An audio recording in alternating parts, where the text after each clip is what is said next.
My wife mocked my paychecks at dinner. I smiled, cut off every account, exposed her transfers, filed separation papers, and walked away calmly free. She was already halfway through her second glass of wine when she said it.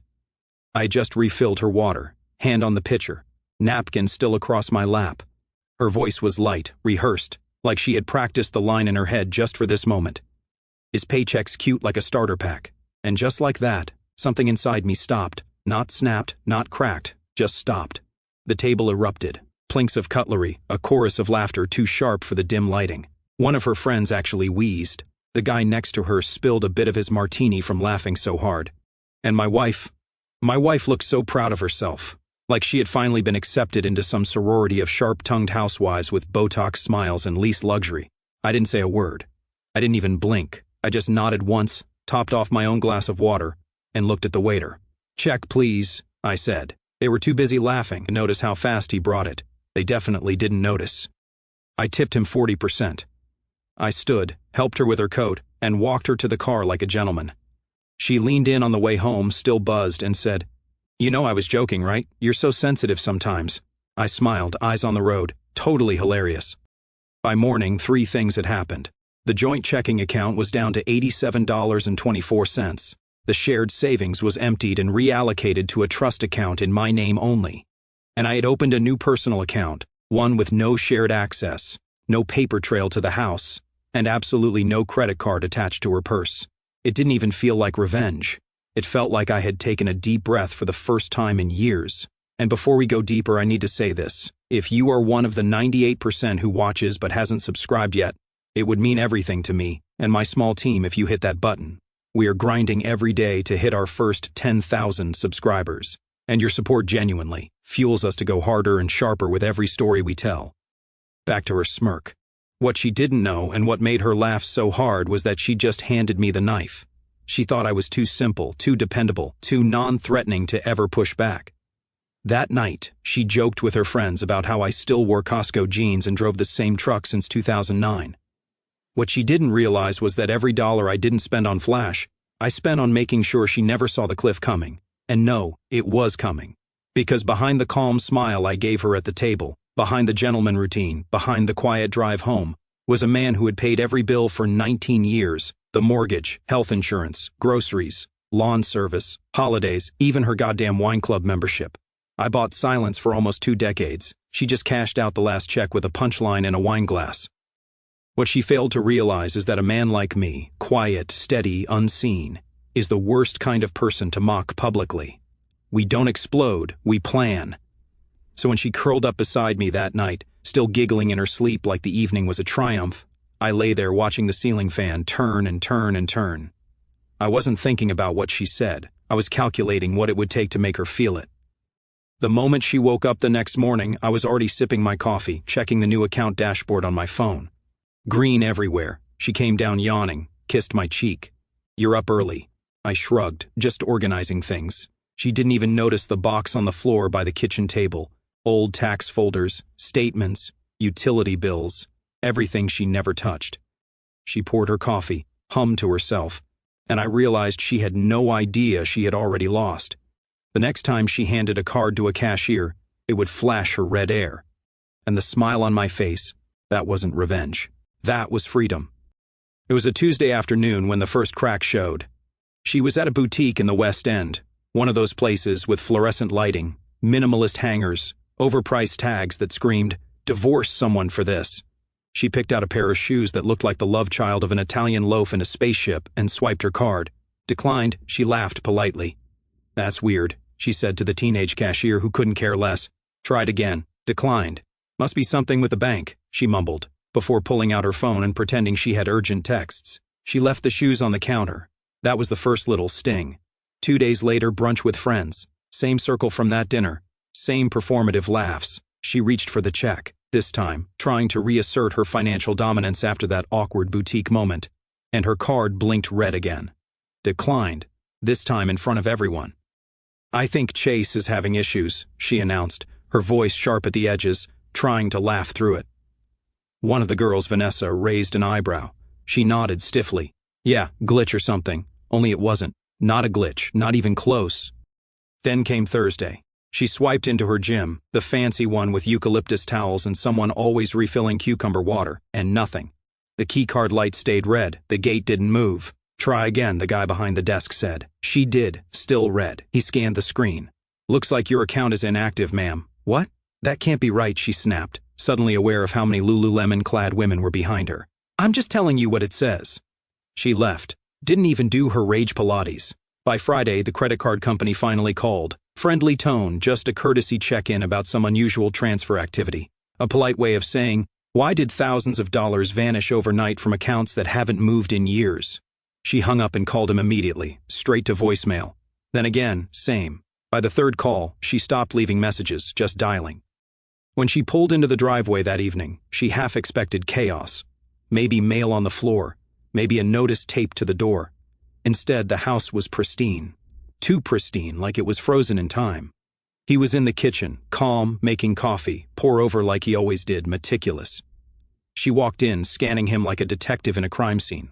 Something's wrong with the accounts. He looked up, almost cheerful. Is there? My card was declined twice. In my gym, she stopped short, realizing how ridiculous that sounded. He took a sip. Everything's where it should be. What does that mean? I moved the money I earned. Figured it was time to simplify. Too many shared logins, too many assumptions. There was no bite in his voice, no anger, just precision, like a surgeon delivering bad news without blinking. She stared at him. That's not how this works. He raised an eyebrow. Really? There was silence. For once she had no script, no witty retort, no line for her friends, just a tightness behind her eyes. She didn't fully understand, yet, a feeling that something she never imagined was happening, and it was already too late to undo. By Saturday morning, the car insurance company left a voicemail, calm and professional, the kind that almost makes the message worse. We attempted to process your monthly payment. Unfortunately, the transaction was unsuccessful. Please update your payment method to avoid interruption in coverage. She stared at the phone like it was a glitch in reality. Tried logging into the joint account to check. Access denied. She blinked. Tried again. Wrong credentials. Tried the second bank, the one they used for shared expenses. The account she swore was her safety net if things ever went sideways. Account not found. She drove to the branch, told the teller her name. The woman squinted politely at her screen. I'm sorry, I'm not seeing you listed on this account. Would you like me to verify with the primary holder? Her mouth went dry. No, she left. That night, her club autopay failed. They sent an email, then a call, then a lockout from the members-only portal. No more yoga with a view, no more Tuesday wine tastings where she bragged about managing the finances. By Sunday, the panic she tried so hard to keep buttoned up exploded. He was on the back patio reading. She stormed out barefoot, hair half pulled back, phone in one hand like a weapon. Are you seriously doing all this over one joke? He looked up, blinking slowly. Is that what you think this is about? You're overreacting. I was joking. That's what we do. We tease each other. No, you mock. I tolerated. She stared. So this is about your ego. He put the book down. No, it's about clarity. I realized something, and it's been a long time coming, which is, you think I'm replaceable. A reliable utility like a water heater. Unseen, underappreciated, but God help you when it breaks. That landed hard. Her face twitched. She snatched a glass off the patio table and threw it full force, shattered against the wall. He didn't flinch. Just walked past her into the house, came back with a folder, old, thick, and well-organized, laid it gently on the table between them. This, he said, is every bill I've paid since we got married: health insurance, mortgage, groceries, vacations, the down payment for your mother's car, the hospital bill when your sister stayed with us, every single one. She didn't move. He opened the folder, showed her rows of printed statements, highlighted transactions, annotated summaries. 18 years and 11 months of quiet, invisible labor. She reached for the final page, a single sentence typed in bold, center-aligned. Love is trust, laughter is revealing. Below that, in his handwriting, thank you for revealing. She didn't say a word. For once, the queen of social performance had no monologue, no deflection, just silence, and the faint sound of glass crunching beneath her foot as she backed away. By Monday morning, she was in full public relations mode, tapped into every contact she had, called her lawyer before even brushing her teeth. Pacing barefoot across the tile, she spewed her version of events: financial abuse, spiteful retaliation, frozen funds, all the buzzwords. He listened, then asked a simple question. Do you have access to any accounts in your name only? That stopped her. She did plenty, but that wasn't the point. She snapped. He was destabilizing her life. He's trying to make me look like a gold digger. There was a pause on the other end, a shift in tone. Are you? She ended the call. Across town, while she was spinning her narrative, he was building his case quietly, methodically, like he always did. His first move wasn't to retaliate. It was to protect. He called the bank's fraud department, laid out a detailed map of potential account manipulation, flagged every asset they once shared, froze anything with his name attached, reported her prior transfers as requiring review due to suspected misrepresentation. They didn't question it because his records were impeccable. He had never missed a payment, never bounced a check, never asked for a credit extension. He was every banker's dream, consistent, boring, and now terrifying. Then he made his second call to a forensic accountant. Not just any spreadsheet cowboy, but a former Internal Revenue Service auditor he had met during a subcontracting gig years ago. They had shared coffee, mutual loathing of bureaucracy, and a dark sense of humor. Still hunting ghosts in spreadsheets, he asked. Depends. You offering a corpse? I'm offering a paper trail. And oh, was there a trail? Because over the last 6 years, his wife had been reallocating funds, masking them as portfolio diversifications, transferring small sums from joint accounts into so-called shared ventures, then moving them again into her name-only securities. Quiet, precise, and, to her, completely untraceable. She underestimated two things, that he would ever look, and that he would understand what he was looking at. But he had spent years reading her, and now he was reading statements like a murder mystery. And the twist? Her new bestie, the one with the loudest laugh at that humiliating dinner, the one who called him adorable between sips of overpriced Riesling, former certified public accountant, suspended license, burned out after a decade in corporate audits, and owed him a favor. Years ago, he had helped the guy out of a nasty lease dispute, drafted letters, negotiated the terms, never charged a dime. You ever need something? He had said back then, I got you. Well, that moment had arrived. One quiet lunch later, he had insights no regular accountant could have sniffed out in time. Offshore hints, dummy corporations, old shell entities recycled under new names, things no divorce lawyer would ever look for, but a disillusioned certified public accountant. That man smelled blood in Excel, a feast. By Wednesday, he had a binder tabulated, cross-referenced, annotated evidence, dates, signatures, and just for flavor, screenshots from her own emails, forwarded documents, instructions, careless carbon copies. He didn't throw it in her face. Didn't even hint at it. He just left it on the kitchen counter, casually labeled, first quarter discrepancies. She saw it when she came home that evening. Didn't dare open it. Just stared at it like it might explode because by now she was starting to understand something deeply unsettling. He had never raised his voice because he never needed to. It didn't happen all at once. That's what made it worse. The unraveling came in layers, quiet, invisible at first, like a leak behind drywall, a canceled lunch here, a rescheduled spa day there. The subtle drop in emojis in the group chat. Her phone wasn't lighting up as much. The girls who used to call her queen under every Instagram post started double-tapping without commenting.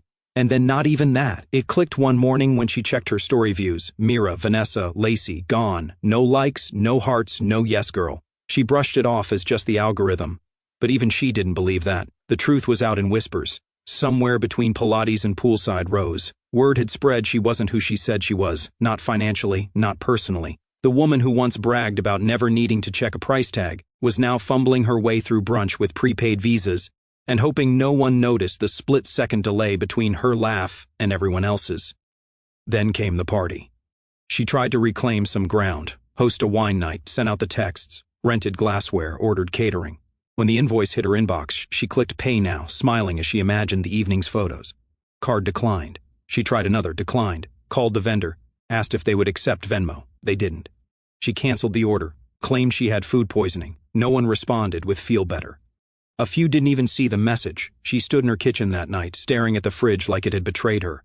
Then she cracked, picked up her phone, called him, not screaming, not angry, begging. I get it. Okay, you made your point. Just please stop embarrassing me. This is cruel. He was quiet for a moment. She could hear him sip something. Then he said, voice level, and I'm not doing anything. Yes, you are. People are talking. I'm not talking to anyone. I just stopped funding the show. Silence. Then a click. Call ended. She stood there trembling. She never imagined herself the kind of woman who would need someone.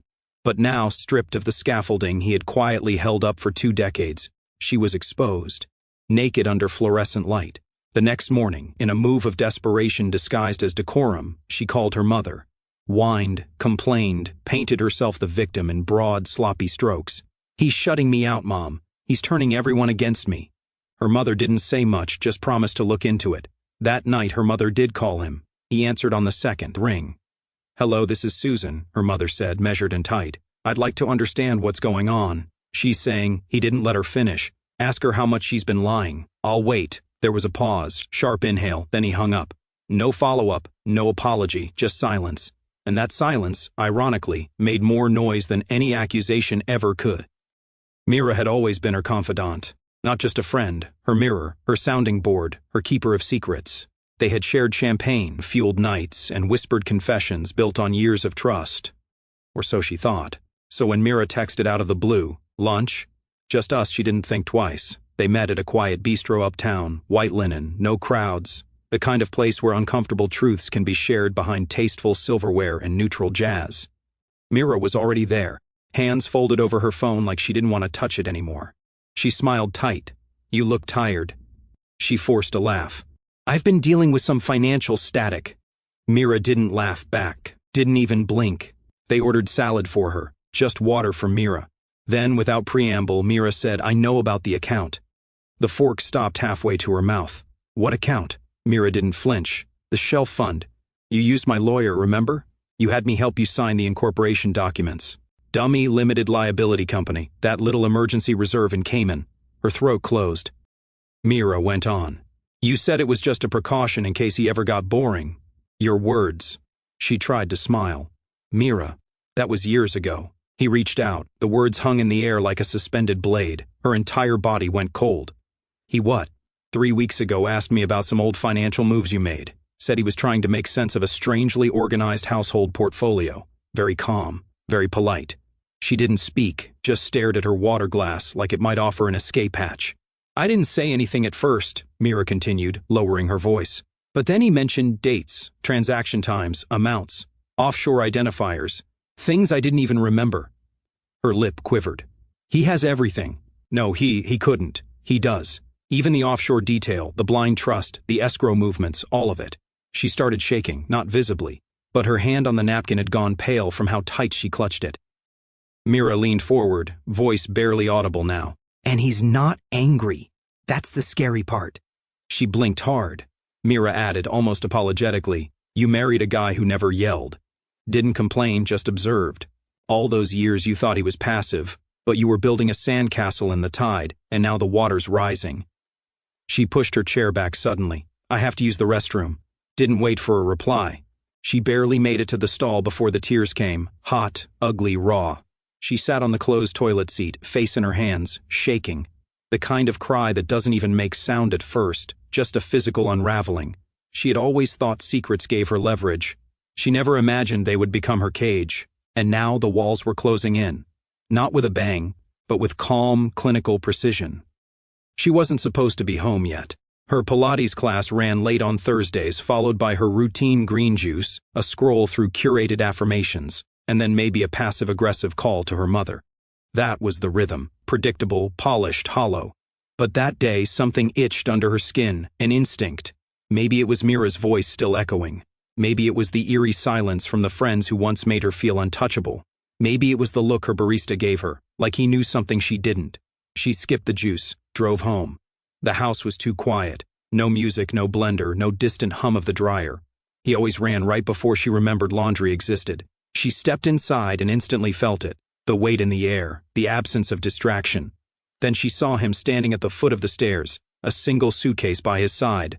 Not the big ones, not the dramatic kind you pack in when you are trying to send a message. No, just one, compact, efficient, chosen. She froze. "What are you doing?" He zipped it shut. "Packing. Where are you going?" He didn't answer. "You can't just leave." That's when he turned, and his face, it wasn't angry, it wasn't sad, it was worse, it was free. "Sure, I can," he said. "I've already been gone for years. You just didn't notice." Her mouth opened, closed. She tried to summon the rage, the script, the "how dare you," but all that came out was, "Are you going to ruin me?" He tilted his head, studied her for a second, then said with all the weight of inevitability, "No, You'll do that yourself. I'm just stepping out of the way. She stepped forward, desperate now. We can fix this. You're just upset. This is a phase. You're not thinking clearly. I've never seen things more clearly. She looked at the bag again, then at him. Where will you go? Somewhere honest. The sentence hit like a slap, but he said it with gentleness, like someone setting down a glass instead of smashing it. He walked past her. No ceremony. No dramatic pause on the threshold. No suitcase wheels echoing like a movie, just his hand on the knob. A moment, then the door opened and closed. Not a slam, not a bang, just a sound that said, "You were never listening. But now you'll hear everything in my silence." She needed to prove she was still in control. That was the mission. So she pulled out the red heels, sprayed the expensive perfume, and texted the old crew, Vanessa, Lacey, Mira, inviting them for one of those nights we used to have. She needed the optics, needed to remind them and herself that the throne hadn't crumbled. Just got dusty. Reservations were made. A table for 4 at Solace, a rooftop place where dinner cost more than her first car. She wore her diamonds, the ones he gave her on their 10th anniversary. Irony was just another accessory now. They toasted under string lights and laughed too loud, too fast, like women performing joy instead of feeling it. By the time appetizers arrived, she was almost convincing. Almost. Wine list, ladies. The waiter smiled. She took charge. The 17 Emerin, the good one, nods all around. He returned 10 minutes later with a pleasant face, but something behind the eyes.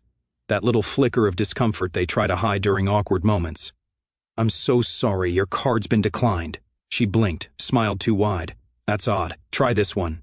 She handed over another. He disappeared again. The table kept quiet. Then he returned. Second card. Declined. This time her laugh was shorter. A bark, really. There must be some issue with the bank. "I've been traveling." Mira turned to her slowly. Not smug, not cruel, just solemn. She leaned in, gently touched her arm. "You might want to call him." The air left the table. Vanessa looked away. Lacey sipped her water. Even the waiter, trained in elegance, practiced in customer discretion, stood frozen, unsure whether to speak or vanish. She froze. The words hung there, sharp and quiet, not shouted, not dramatic, just surgical. Mira leaned back, expression unreadable. Her tone hadn't been sarcastic. It was pitying, and that made it worse. Her hand trembled as she reached for her phone, screen lighting up with that default lock screen he never liked, but she never changed. She suddenly felt naked. Not from the dress, not from the glances around the room, but from the realization. Everyone knew, not just that she had lost access, but that he had taken it calmly, strategically, without a single raised voice. And he hadn't just taken the money, he had taken the illusion and left her performing alone, spotlight on, audience gone. She waited until after midnight. The restaurant debacle had left a bruise not just on her ego, but on her very identity. She used to be the woman people envied. Now she was the punchline, a cautionary tale in expensive heels. Mira hadn't returned her texts. Vanessa left her on read. Lacey posted a picture of dessert without tagging anyone, a passive-aggressive exile if there ever was one. So she poured herself a glass of leftover Merlot, stared at the glowing screen in the dark kitchen, and finally caved. She dialed his number. It went straight to voicemail. She called again. Same, a third time. Blocked. Panic climbed up her spine like ice water. So she did something she hadn't done in years. Opened her contacts list and scrolled down to a number she hadn't touched since the mortgage closing, a firm he once mentioned in passing, Hardrove and Associates. She didn't even remember saving it. Her thumb hovered, then tapped. 2 rings, then a voice. Female, cool, unrushed. You've reached the office of Mr. Hardrove's legal team. How may I assist you? Her mouth opened, then stalled. Then I need to speak to him. It's important, personal. A pause. Then the woman replied, not unkindly, but with granite certainty, Mr. Hardrove is no longer accepting direct communication. If you wish to make a statement or inquiry, please submit it in writing through our office. Click. Not rude, just final. The dial tone buzzed in her ear like a wasp. She stood there, phone pressed to her cheek long after the line was dead, as if hoping something might unfreeze. Nothing did. The silence after that call wasn't just quiet, it was absolute. And in that stillness, something broke. Not the kind of shattering she could pick up and glue back, the kind that settles deep, becomes part of the walls. At 3:17 a.m., she wandered to the front door and opened the mailbox. Inside was one envelope. No return address. Cream-colored. Hand-addressed. Her name, just her first name. Her stomach dropped. She stepped back into the kitchen, sat down, tore it open. One receipt, old, faded, from a coffee shop downtown, a single espresso and a chai latte, $6.18. Underneath, scribbled in his unmistakable handwriting, "Back then, your laughter was honest." She dropped it, not like in the movies, not some melodramatic gasp or sob, just a small, involuntary tremor of her fingers. As the paper slipped to the floor, she stared at it.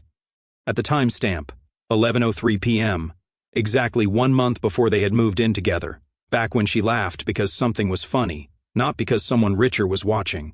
And for the first time since this all began, truly viscerally, she felt seen, not adored, not pampered, not provided for, seen and judged, not by the world, but by the one man who had never needed to raise his voice to devastate her. The final wave didn't crash. It seeped in, quiet and merciless, like a rising tide under a locked door. The first alert came from the bank. Her platinum card, the one she loved to slide across counters with a smirk, had been permanently revoked due to unresolved ownership issues. She called.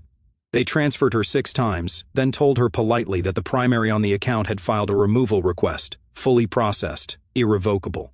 She wasn't primary, never had been. Next, the deed. A letter from the county registrar arrived. She was no longer listed as a title holder on the house, not even partial, nothing. She stood there in her silk robe, envelope fluttering in her hand, trying to remember when she last signed anything. She hadn't, because he had. Back when she was too busy planning color schemes for the bathroom renovation and giggling about financial fog with Mira. And then on a Monday morning like any other, she opened the door to a knock and was greeted by a man in a blazer who asked for her by full legal name. She nodded, dazed. "You've been served. Separation papers, clean, sharp, brutal, and stapled to the back. An audit notice. Not just from him, from the state." Somewhere in the fine print was a reference to a flagged transfer, a string of shell corporations traced through 3 different states in one shaky offshore account. He hadn't ruined her. He had merely let the mess speak. The audit would take months, maybe years. The friends gone, vanished like champagne bubbles in stale air. Lacey removed her from the WhatsApp group. Vanessa stopped replying. Mira blocked her on everything after sending one last message. "Don't contact me," he asked. I answered. That's all. Even her mother stopped picking up. Voicemails turned into silence. Silence turned into shame. So she just floated until one night she found herself in the kitchen, phone in hand, fridge humming in the background like a slow metronome of regret. She wasn't hungry, hadn't eaten much since the cards were pulled, and the fridge stopped restocking itself. A single notification lit up her screen, a video from a group thread she thought she had been removed from. It was the dinner party. That dinner, her voice in perfect clarity, his paychecks cute like a starter pack. Her laughter followed, crisp, condescending, echoing under string lights. She watched it, then watched it again and again. She couldn't look away. Her smile, their laughter, his stillness. How had she never noticed the way he blinked slowly before pouring the water? The way his jaw clenched, not in anger, but in calculation. The 8th time she watched it, her thumb hovered to pause, but she didn't. She let it loop, her legs folded, back slid down the cold kitchen wall. Phone still in hand, and somewhere between the 10th and 11th replay, she whispered, barely audible over the laughter still coming from her own mouth on screen, "I thought he was harmless." But he wasn't. He was just patient.